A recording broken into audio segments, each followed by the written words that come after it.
তুমি রিয়েলিটি মাইনা নাও, তোমার 12টা বেজে গেছে। শুধু তোমার না, তুমি যে রাষ্ট্রে বসে এখন আমাদের বিরুদ্ধে ষড়যন্ত্র করছো, সেই রাষ্ট্র তাকেও বলছি তুমি রিয়েলিটি মেনে নাও, তোমার 12টা বেজে গেছে।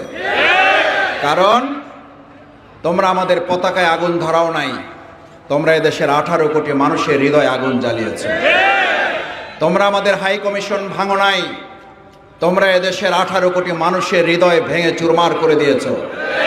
তোমরা আমাদের পতাকায় আগুন ধরাও নাই, তোমরা তোমাদের কপালেও আগুন ধরিয়েছ। আসসালামু আলাইকুম ওয়া রাহমাতুল্লাহি ওয়া বারাকাতুহু।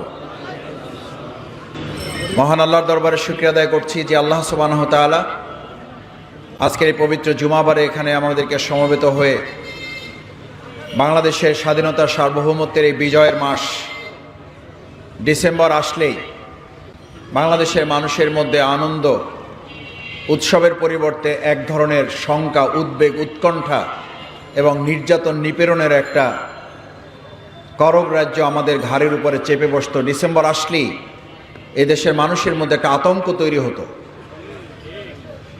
বিগত 15 বছরে ডিসেম্বর মাস মানে বিজয়ের মাস ছিল না। বিগত 15 বছর ডিসেম্বর মাস ছিল নির্যাতন নিপীড়নের মাস। বিগত 15 বছর বিজয়ের মাস মানে কোনো একজন ব্যক্তির বক্তৃতা শুনতে শুনতে এদেশের মানুষ ক্লান্ত হয়ে পড়ত। আমরা সেই বক্তব্য ধারণ করেই আজকে শুরু করতে চাই। আমাদেরকে 15 বছর দাবায় রাখার চেষ্টা করতেছেন, আমাদেরকে দাবায় রাখতে পারবা না। আমরা সেই বক্তব্য মুখস্থ করেই আপনাদেরকে শোনাইতে চাই, তুমি রিয়েলিটি মাইনা নাও, তোমার 12টা বেজে গেছে। শুধু তোমার না, তুমি যে রাষ্ট্রে বসে এখন আমাদের বিরুদ্ধে ষড়যন্ত্র করছো, সেই রাষ্ট্র তাকেও বলছি তুমি রিয়েলিটি মেনে নাও, তোমার 12টা বেজে গেছে। কারণ তোমরা আমাদের পতাকায় আগুন ধরাও নাই, তোমরা এদেশের 18 কোটি মানুষের হৃদয়ে আগুন জ্বালিয়েছ। তোমরা আমাদের হাই কমিশন ভাঙো নাই, তোমরা এদেশের 18 কোটি মানুষের হৃদয় ভেঙে চুরমার করে দিয়েছ। তোমরা আমাদের পতাকায় আগুন ধরাও নাই, তোমরা তোমাদের কপালেও আগুন ধরিয়েছ। এই আগুনের লীলাহান শিখায় পুরা সাম্রাজ্যের তছনছ আগামী দিনে জ্বালে পুড়ে ছারখার হয়ে যেতে বাধ্য হবে। সম্মানিত ভাই এবং বন্ধুগণ, প্রধান অতিথি কথা বলবেন। এই বিজয়ের মাস আসলেই মুক্তিযুদ্ধ আর রাজাকারের দুই তকমা তুলে আমাদের দেশকে বিভক্ত করার চক্রান্ত করত। এই বিজয়ের মাস আসলেই ইসলামপন্থী দাড়িওয়ালা টুপিওয়ালাদেরকে দেখে দেখে গ্রেপ্তার করে নির্যাতন নিপীড়নের চক্রান্ত করা হতো। এই বিজয়ের মাস আসলেই মসজিদগুলো, মাদ্রাসাগুলোতে আলাদা করে পুলিশ বাহিনী, গোয়েন্দা সংস্থা নিয়োগ দেওয়া হতো শুধুমাত্র দাড়িওয়ালা টুপিওয়ালাদেরকে গ্রেপ্তার করার জন্য। বাংলাদেশের মুক্তিযুদ্ধ আর ইসলামকে দুই মুখোমুখি পর্যায়ে দাঁড় করেছিল ওই ফ্যাসিস্ট আওয়ামী লীগ সরকার। অথচ আমাদের প্রিয় মাতৃভূমি বাংলাদেশের মুক্তিযুদ্ধের প্রকৃত তালিকা খুঁজলে দেখা যাবে প্রকৃত এই মুসলিম দাড়িওয়ালা টুপিওয়ালারাই স্বাধীনতা যুদ্ধে রক্ত দিয়েছে। 2024 সালের জুলাই আগস্টে রক্ত দিয়েছে আমাদের আবু সাইদ মুক্তরা। 1952 ভাষা আন্দোলনের নাম শুনলেই বোঝা যায় এদেশের ভাষা আন্দোলনে জীবন দিয়েছে, শহীদ হয়েছে কারা। শহীদ সালাম, বরকত, রফিক, জব্বারের নাম শুনলে কি বোঝা যায় যে এদেশের ইসলাম আর মুক্তিযুদ্ধ, ইসলাম আর 21শে ফেব্রুয়ারি কি সাংঘর্ষিক জায়গায়, নাকি জাতিকে ঐক্যবদ্ধ করে সবাই মিলে লড়াই করেছে। অত্যন্ত দুর্ভাগ্যের বিষয়, আমাদের সেই প্রিয় বিজয় মাসকে কলঙ্কিত করেছিল সেই ফ্যাসিস্ট আওয়ামী লীগ সরকার। এখন একটা রাষ্ট্রে বসে, প্রতিবেশী একটা জায়গায় বসে আমাদের প্রিয় মাতৃভূমি বাংলাদেশকে বারবার তারা চক্রান্ত ষড়যন্ত্রের মাধ্যমে এটাকে তারা উত্তপ্ত করার চেষ্টা করছে। আজকের এই শাহজাহানপুরের কর্মী সম্মেলন থেকে স্পষ্ট করে বলে দিতে চাই, এদেশের 18 কোটি মানুষ আপনাদেরকে জানিয়ে দিচ্ছে, কান খুলে শুনে রাখুন, বাংলাদেশকে উত্তপ্ত এবং অস্থির করে এই পৃথিবীর কেউ ভালো থাকতে পারবেন না। আমাদেরকে অস্থির করলে আপনারা অস্থির হবেন, আমাদেরকে উত্তপ্ত করলে আপনারা উত্তপ্ত হতে বাধ্য হবেন, আমাদেরকে রাজপথে নামতে বাধ্য করলে আপনারা শান্তিতে থাকতে পারবেন না। এখন চোখে চোখ রেখে কথা বলার সময় এসেছে। 5ই আগস্টের আগের বাংলাদেশ, 5ই আগস্টের পরের বাংলাদেশ এক নয়। বাংলাদেশ জামাত ইসলামী আমরা তখনও বলেছিলাম, এখনো বলছি, ভবিষ্যতেও বলব। মাওলানা দেলাওয়ার হোসেন সাঈদী রাহিমাহুল্লাহ তাকে গ্রেপ্তার করেছে, নির্যাতন করেছে, হত্যা করেছে। এই দেশের মানুষের সম্পৃক্ততা যতটা না বেশি, তার চেয়ে সম্পৃক্ততা প্রতিবেশী রাষ্ট্রের বেশি। আমাদের নিজাম সাহেবকে হত্যা করেছে প্রতিবেশী রাষ্ট্রের ইঙ্গিতে। আজকেও আমাদের শহীদ সাইফুল ইসলামকে হত্যা করেছে তাদেরই চক্রান্তে। চট্টগ্রামের রক্ত এই পৃথিবীতে বৃথা যাবে না। চট্টগ্রামের রক্ত দিয়ে বাংলাদেশ নতুন করে আরেকবার স্বাধীনতাকে অর্থবহ করে তোলা হবে। শহীদ সাইফুল ইসলামের রক্ত শুধু চট্টগ্রামকেই মুগ্ধ করে নাই। শহীদ সাইফুল ইসলামকে হত্যা করার অপরাধে যাদেরকে এই পর্যন্ত গ্রেপ্তার করা হয়েছে, আমরা যদি লক্ষ্য করি তাহলে খেয়াল করব বাংলাদেশে সাম্প্রদায়িক দাঙ্গার চেষ্টা করে তারা ব্যর্থ হয়েছে। আমাদের ভিন্ন ধর্মাবলম্বী হিন্দু ভাইয়েরা কাঁধে কাঁধ মিলিয়ে মুসলিম ভাইদের সাথে তারা বলতে শুরু করেছে, শেখ হাসিনার সেই অপরাজনীতি আর প্রতিবেশী রাষ্ট্রের বাংলাদেশের সাম্প্রদায়িক শক্তিকে, আমাদের হিন্দু সম্প্রদায়কে কাজে লাগিয়ে বাংলাদেশে আর ভবিষ্যতে কোনো ষড়যন্ত্র তারাও বাস্তবায়ন হতে দেবে না। ইতিমধ্যে তারা আমাদেরকে একটা উপকার করে দিয়েছে।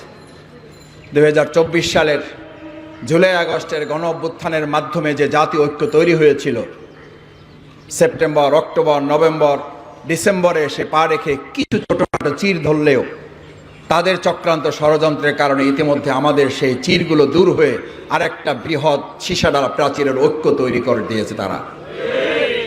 এই জাতীয় ঐক্যের মাধ্যমে ইতিমধ্যে আমিরে জামাত ডক্টর শফিকুর রহমান যে জাতীয় ঐক্যের ঘোষণা দিয়েছেন, সেই জাতীয় ঐক্য বিনির্মাণে বাংলাদেশের অন্তর্বর্তীকালীন সরকারের সম্মানিত প্রধান উপদেষ্টা অত্যন্ত চমৎকার একটা কথা বলেছেন। জাতির সামনে একটা অত্যন্ত গর্বের ব্যাপার যে সেই 2024 সালের জুলাই এবং আগস্টে শেখ হাসিনা সরকার যখন কতিপয় দুর্বৃত্তায়নের প্রশাসনের লোক দিয়ে আমাদের ভাইদেরকে গুলি করা হতো, তারা ভিডিও দেখে বলতো, স্যার একটা গুলি করি, একটা মরে, চারটা এসে সামনে দাঁড়িয়ে যায়। আমাদের অন্তর্বর্তীকালীন সরকারের প্রধান উপদেষ্টা এখন আর একটা গুরুত্বপূর্ণ কথা বলেছেন, জুলাই আগস্টের গণ অভ্যুত্থানে একটা মারলে চারটা এসে দাঁড়িয়ে যেত। আর এখন বাংলাদেশের দিকে তাকিয়ে দেখবেন, ভবিষ্যতে যদি আর কোনো চক্রান্ত ষড়যন্ত্র করা হয়, জুলাই আগস্ট পেরিয়ে সেপ্টেম্বর, অক্টোবর, নভেম্বর পেরিয়ে আমরা যে ডিসেম্বরের বিজয়ের দ্বার প্রান্তে এখন পা রেখেছি, নতুন বিজয়ের যে মুগ্ধতা আমাদেরকে ছড়িয়েছে পৃথিবীতে, সেই সময় এখন একটা মারলে চারটা না, একটা মারলে 40টা এসে আপনাদের বন্দুকের সামনে দাঁড়িয়ে যাবে। আজ এখানে আপনাদের কাছে জানতে চাই, এই 40-এর কাতারে যদি আপনাকে আমাকেও দাঁড়াতে হয়, বাংলাদেশ জামাত ইসলামী শাহজাহানপুরের এই কর্মীরা জীবন বাজি রেখে তাদের প্রত্যেকটা ষড়যন্ত্রের জবাব দেওয়ার জন্য কি রাজি আছেন আপনারা? সম্মানিত ভাই এবং বন্ধুগণ, আমি আমার বক্তব্য শেষ করতে চাই যে কথা বলে, বাংলাদেশ জামাত ইসলামী যে রাষ্ট্র চায় সেই রাষ্ট্রই চেয়েছিল আমাদের জুলাই আগস্টের গণ অভ্যুত্থানের প্রাণপ্রিয় ছাত্র জনতা, শ্রমিক ভাইয়েরা। সেই রাষ্ট্রের নমুনা ছিল, স্লোগান ছিল, we want justice. Bangladesh Jamaat ইসলামীও বলে, আমরা সেই উই ওয়ান্ট জাস্টিসের শুধু বক্তৃতাই করি না, আমরা তার বাস্তব প্রমাণ রাখতেও সক্ষম হয়েছি। জুলাই আগস্টের গণ অভ্যুত্থানের পরেও আমরা বহু চাঁদাবাজ গ্রেপ্তার হতে দেখেছি, দলীয় কোন্দল হতে দেখেছি। আজকে দেখেন, আমি আমার প্রায় জামাত ইসলামীর সম্মেলনগুলোকে সামনে রেখে বলতে চাই, বাংলাদেশ জামাত ইসলামী রাষ্ট্রীয় শৃঙ্খলার অংশ হিসাবেই আজকে এখানে আমাদের মধ্যে কোনো ঠেলাঠেলি নাই, এখানে চেয়ার নিয়ে কোনো দলাদলি নাই, এখানে চেয়ার দখলের কোনো প্রতিযোগিতা নাই। এই স্টেজে এক লোক পাবেন না যে দাঁড়িয়ে থেকে তার চেহারা দেখানোর জন্য তিনি চেষ্টা করেন।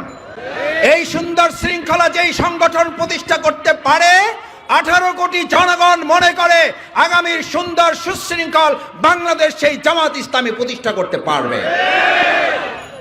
আমি বক্তব্য শেষ করতে চাই আপনাদের প্রতি আহ্বান জানিয়ে, বাংলাদেশ জামাত ইসলামী ঢাকা মহানগরী দক্ষিণ আন্দোলন সংগ্রামে এই শাহজাহানপুরে বহুবার আমাদেরকে গ্রেপ্তার, নির্যাতন করা হয়েছে।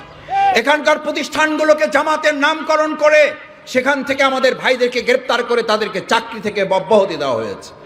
এখানকার প্রতিষ্ঠানগুলোতে জামাতের নাম দিয়ে, নামাজের ট্যাগ দিয়ে আমাদের প্রতিষ্ঠানগুলো, ব্যবসা প্রতিষ্ঠানগুলোকে আমাদের ভাইদেরকে হাতছাড়া করা হয়েছে। এই যে এখানে রেল কর্তৃপক্ষ, আমাদের যে রেলওয়ে শ্রমিকদের প্রতিষ্ঠান, অন্যায়ভাবে তারা জবরদখল করে এখান থেকে ভাইদেরকে উৎখাত করা হয়েছে। আজ একটা কথা বলে আমার বক্তব্য ইতি টানে, বাংলাদেশের ভবিষ্যৎ আর জবরদখলের কোনো বাংলাদেশ নয়, বৈষম্যহীন একটা বাংলাদেশ বিনির্মাণ। আমাদের যে আবু সাইদে মীর মুগ্ধরা জীবন দিয়েছে, বৈষম্যহীন একটা বাংলাদেশ বিনির্মাণে বাংলাদেশ জামাত ইসলামী এই কর্মীরা সিদ্ধান্ত নিয়ে আগামীদের মহানগরী থেকে শুরু করে গোটা বাংলাদেশের আনাচে কানাচে আমরা সরিয়ে দেব, সেই প্রত্যাশা ব্যক্ত করে আবারও আপনাদের সবাইকে ধন্যবাদ এবং কৃতজ্ঞতা জানিয়ে প্রকৃত বাংলাদেশের যে বিজয় আমরা অর্জন করেছিলাম সেটাকে অর্থবহ করার প্রত্যয় এখান থেকে সিদ্ধান্ত অঙ্গীকার যদি করে নিয়ে যেতে পারি, তাহলে আজকের সম্মেলন সফল এবং সার্থক হবে। আল্লাহ আমাদের তৌফিক দিন। আসসালামু আলাইকুম ওয়া রাহমাতুল্লাহি ওয়া বারাকাতুহু।